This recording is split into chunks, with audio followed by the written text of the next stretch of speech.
Nee.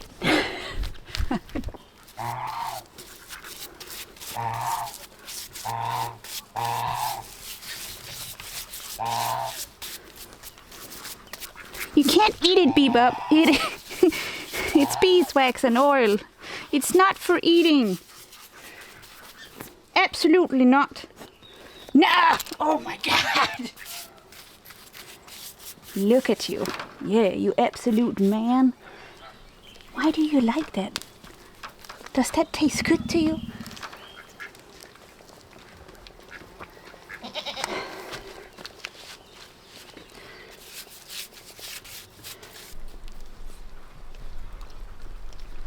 Look at you, Bebop. Yeah, look at you. Oh my God, look at you. Yeah.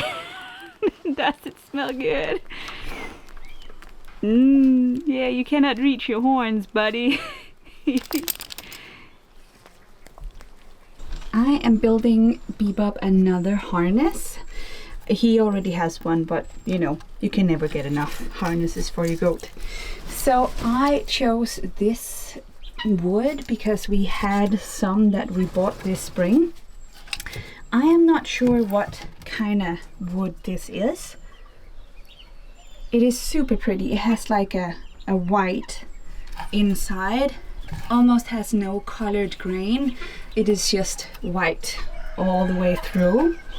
I am not sure if this is ash or if it's alder or if it's elm. I'm not sure, but it's very pretty and it is drying here. It got some cracks, but I don't think they're too bad. This one is, but it isn't that deep. So I am gonna turn this into beautiful lindorm harness loco. I can show you a picture of what I mean. Here is my sketch or my brainstorm for Bebop's new harness, and this one I already made. It is right here. So this was the easy one to make. It doesn't require any wood like this one or this one, and I am gonna make the top parts of the loco out of warbler. These ones I made for tumult. I'm gonna make him a harness as well, and these ones are just made with tin foil and some tape and then warbler outside. So you can see now it's like as tough as wood, even though it is plastic, and I can form this. If I don't like the shape, I can just remodel it. And I have two of these that's gonna sit on top of his loco, so the ones that he is gonna pull in. And I'm gonna make some goat ones for Bebop, and I think it's gonna be very cool. And yeah, I think that one is gonna be the hardest part. That is the one that sits on the back. So yeah, always a process, always a project. But that is how I like it, I guess. He is gonna look so fancy in this.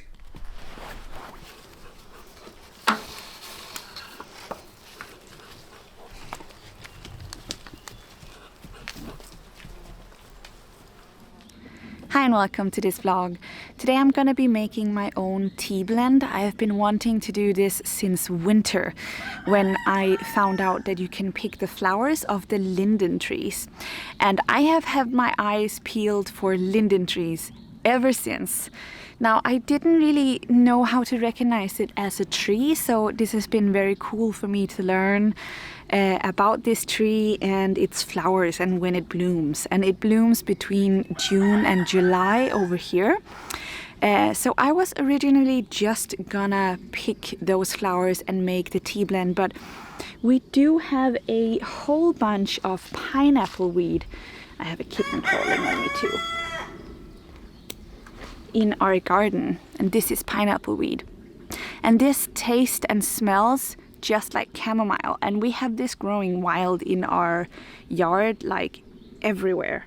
So I figured it was a good tea blend to make with a little bit of chamomile and the lindentrees. Now I usually make syrup out of this, but I have so much syrup already that I thought I was just gonna use it for tea. Really smells like chamomile. This is so good. And it's a weed over here. Like, it's very, very tough because it has been, I mean, it's growing all over here. And we walk here every day, so it is very durable. So I'm also gonna show you a new project that I have been working on. I usually just grow my marigolds and I'm very happy about that. But this year I thought I would try, because I got the rabbits and I learned that rabbits really like coneflowers. So I thought that I would try some coneflowers. We already have, not your butt please, we already have the yellow variety, but I thought I would try the different varieties there is of this. So I planted these guys. That is a bleak sun hat. They're called sun hats over here. And here we have a green twister with a green frill on the edge. I thought that was very cool. And here we have another bleak sun hat that is called hula dancer. Very cool. And we have one called feeling pink, which is supposed to be like really pink.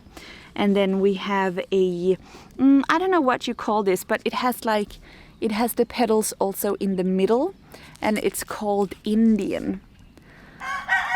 So that one was a little crazy. And we have the green, or sorry, the yellow variety as well. And I wasn't actually planting them this year. I was thinking this is more a next year project, because the bed that I wanted to grow them in is this one here. And this is a new bed. Like the manure in this was very, very hot. It held 30 degrees steadily, like night and day. So it was green manure, and usually you cannot put anything in it because it gets so hot.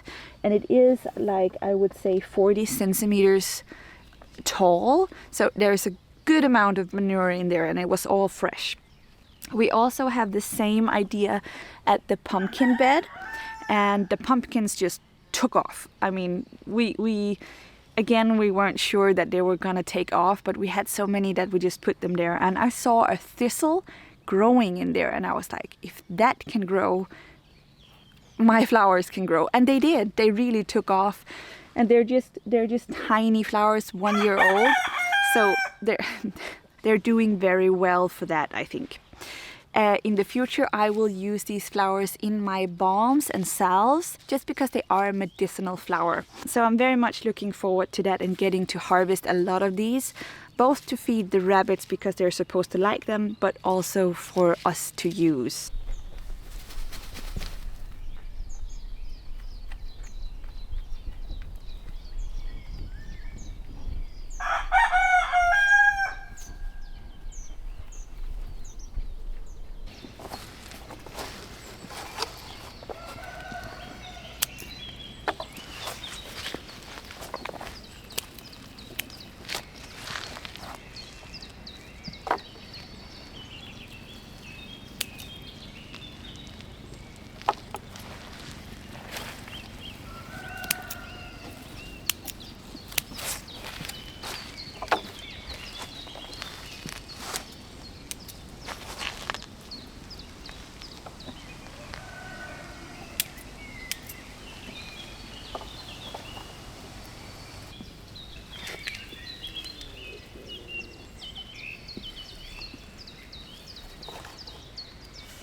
Try this one. Is that a good? Oh, you can have the stalk. No, come on, stop. You need to be better. So, look, I have this one for you.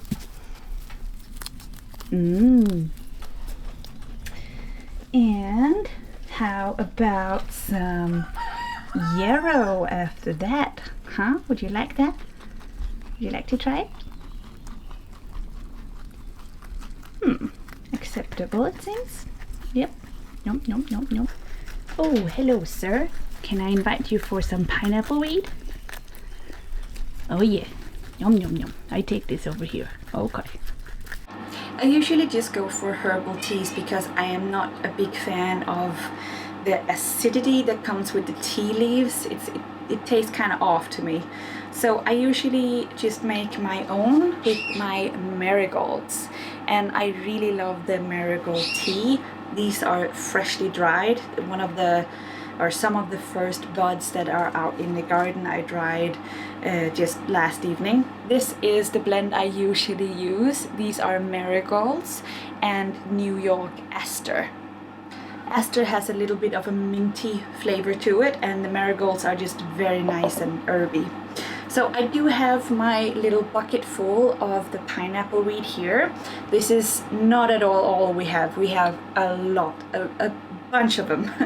So when I am done, because I went to the beach yesterday and I got 2 whole bags of dog rose petals that are in my dryer right now. They're just almost ultraviolet when they're done. So pretty. So I am gonna wait a couple of hours till these are done. So I'm gonna blanch these in the meantime, and then when they're done, I'm gonna put them in and dry them up. And while I'm waiting, I'm gonna go pick some linden blooms.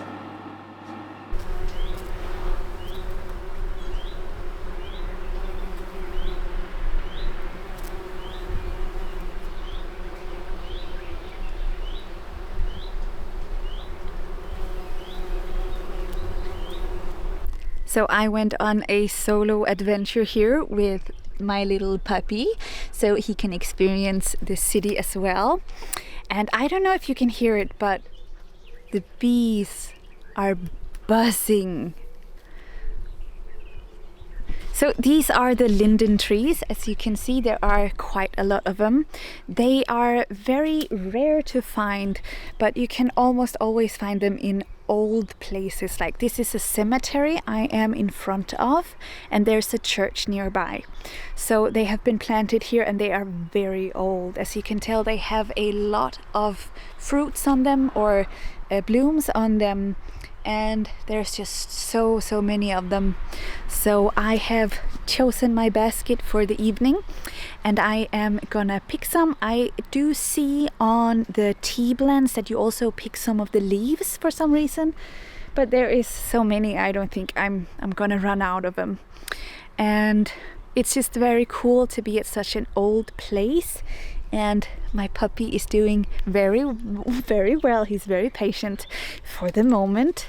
So we are gonna start to pick some and enjoy the scenery. It's a very nice evening. It is cloudy and we're gonna have a nice walk. When the wind hits the trees at just the right angle, you can really smell the flowers, and they smell like honey. So I am really antsy to try this tea. I haven't tried it before, so it's gonna be very fun.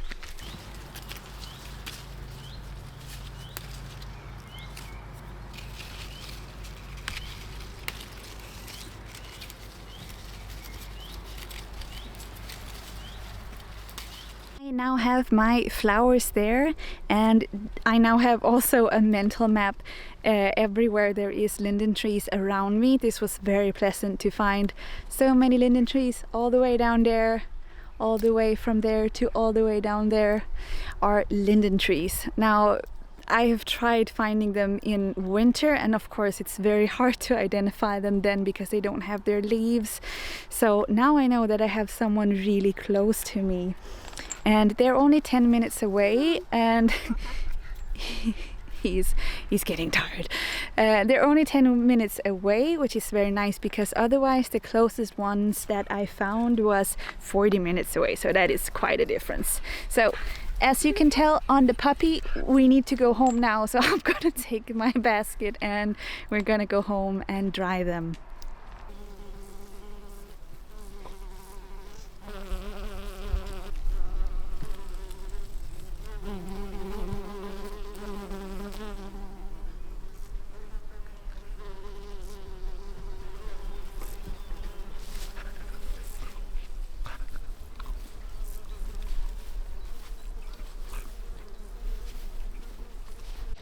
So I realized I wanted a dash of color, and we had all of these wildflowers growing on our fence line, and I just picked some, and I'm not sure about their name in English, but in Swedish they're called blåklint.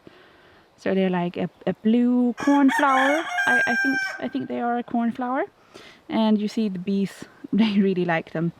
I took what I could, what I felt that I could. So the bees also have some. They do have also these guys and plenty other. So I think this is gonna give the tea a nice color to it.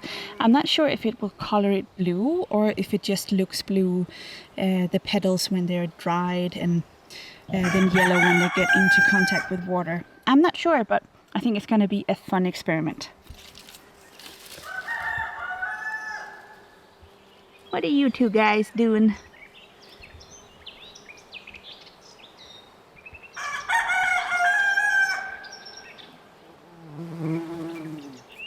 We have all our dried herbs here. We have the linden blossoms. Oh, it won't focus. Here we go. And we have the blue cornflower. Oh. And we have the pineapple weed as well. And this is what they look like when they're, oh my god, this is what they look like when they're dry. And we have 2 glasses here that we are gonna put them in. We decided on keeping the linden blooms in one and the other ones in separate, so we can really appreciate the taste of the linden blooms since we haven't tasted it before. So we're gonna get our scissors and we're gonna cut it into pieces and put it in our jars. All right. Yes. Så rätt så små eller? Yeah.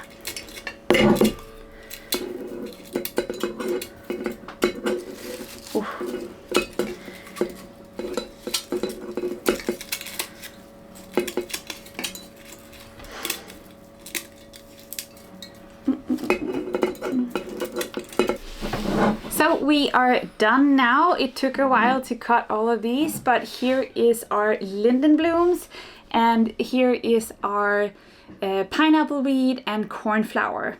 So this is going to be very interesting to taste both of them and how they taste together. So that is it. That is our winter tea gathered. I am sure we will be gathering some more stuff to dry and have for tea in winter, but we will start with these ones.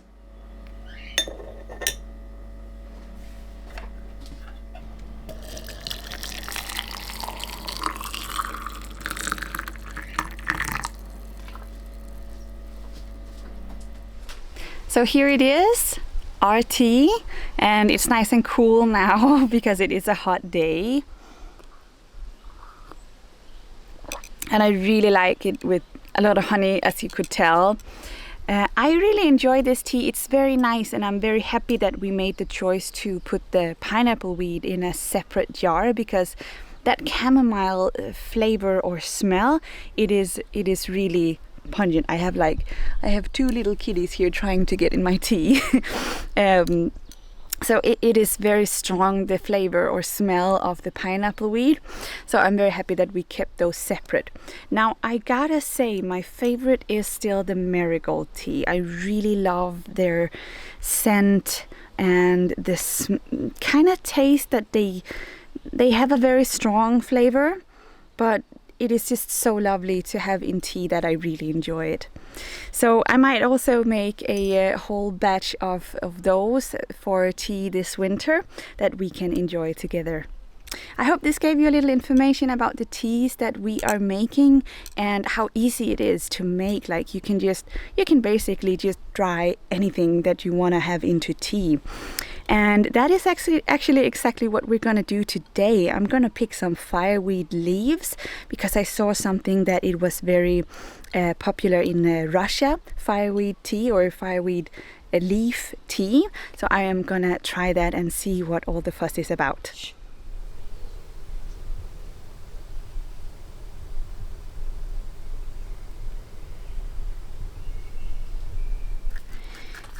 you go, you guys. You can have the rest. Yummy, yummy.